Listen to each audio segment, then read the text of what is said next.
We're here with KCTV5's web guy, Kurt Klobin. I know recently you had the chance to sit down with some experts on using sites like Facebook and Twitter for businesses and professionals. Yeah, I was at the Free State Social Conference, which was held in Lawrence last week, and it focused on social media. And I was able to talk to some of the bigger names in the industry who were some of the speakers at the events. Chris Brogan and Sarah Evans are two of the biggest names, and we'll take a look at what they said over the next few days, and they said a lot of really interesting things. Well, tell me about Chris Brogan. Well, he is probably the biggest name, biggest speaker about social media in the country. He has a top-selling book called Truth Agents, and he has his own PR agency and regularly consults with Fortune 500 companies, even some small business, but he gives his advice to a lot of different companies that have been really successful in social media. Very busy.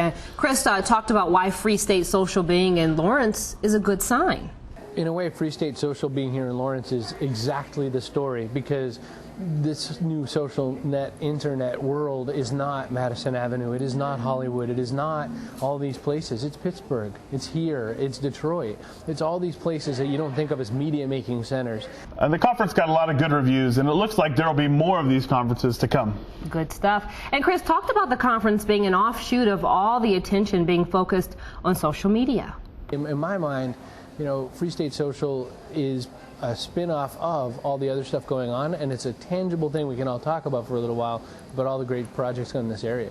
I know we'll be talking about what Brogan and other experts had to say all week here. Now let's move on to KCTV5.com. When we fly on planes, we all know the people we hate to sit next to. You have a fun feature about those kind of passengers. Yeah, it's the 5 most annoying airline passengers. And I know, whether you're flying Southwest or whatever, we're all trying not to sit next to that man or woman, but it's a fun little interactive feature that looks at some of those annoying passengers you don't want sitting next to you. Good stuff to look forward to. Kurt, thanks so much. Now back to you.